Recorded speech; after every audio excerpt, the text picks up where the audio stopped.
এই নির্বাচনের উপরে নির্ভর করছে দেশ কোন দিকে যাবে, দেশের ভবিষ্যৎ কোন দিকে যাবে, আমরা গণতন্ত্রের পথে হাঁটবো না কোন দিকে হাঁটবো, এটা নির্ধারিত হবে। কিন্তু এই নির্বাচন অত্যন্ত গুরুত্বপূর্ণ একটা নির্বাচন।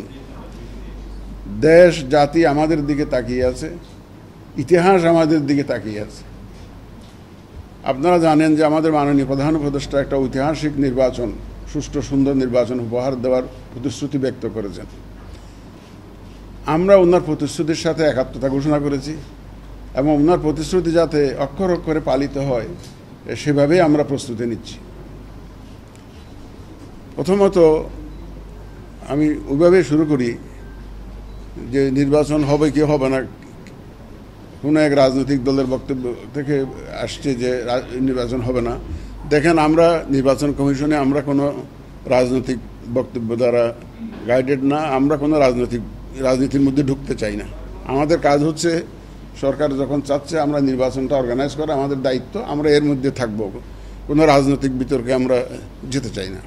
আমরা কিন্তু সুষ্ঠু সুন্দর এবং গ্রহণযোগ্য নির্বাচনের লক্ষ্যে পুরাদমে প্রস্তুতি 24 ঘন্টা আসলে নিয়োজিত আছে কাজে, এই প্রস্তুতির কাজে।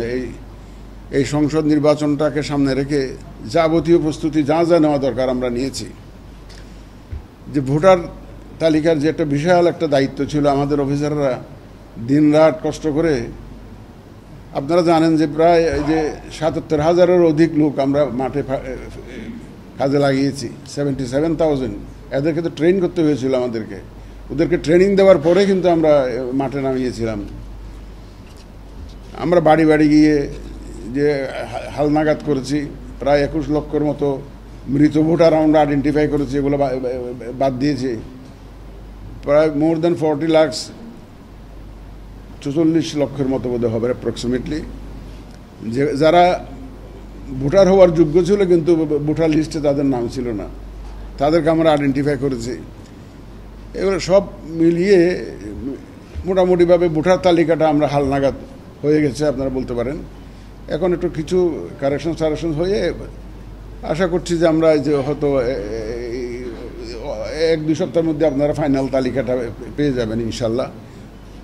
এবার তো আপনারা আপনারা জেনেছেন যে ইয়াঙ্গার জেনারেশনকে, যারা মাঝপথে 18 বছর পূর্ণ হবে, ধরেন যদি ফেব্রুয়ারিতে ইলেকশন হয়, আমাদের তো ফেব্রুয়ারিতে ইলেকশন করতে হবে।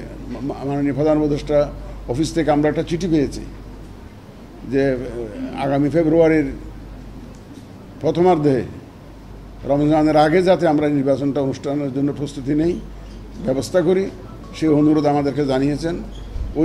ওই চিঠি পাওয়ার পর থেকে আমরা কিন্তু আমাদের প্রস্তুতি খুব জোরদার করেছি, ওই চিঠি পাওয়ার পর থেকে। তো সুতরাং আমাদের ওই লক্ষ্য সামনে রেখেই আগামী ফেব্রুয়ারি মাসে, রমজান মাসের আগে নির্বাচন যাতে সুষ্ঠু সুন্দরভাবে হয় সেটাকে সামনে রেখে আমরা প্রধান উপদেষ্টার ঘোষণা অনুযায়ী আমরা সেভাবে প্রস্তুতি নিচ্ছি। ভোটার হালনাগাদ হয়ে গেছে ইনশাল্লাহ। ওই ইয়াঙ্গার জেনারেশনদেরকে আমরা যাতে ইনক্লুড করতে পারি, আমরা ভোটার আইনটা সংশোধন করিয়েছি, তাদেরকেও আমরা ইনশাল্লাহ ইনক্লুড করতে পারবো, ব্যাপক সংখ্যায় ইনক্লুড করতে পারবো।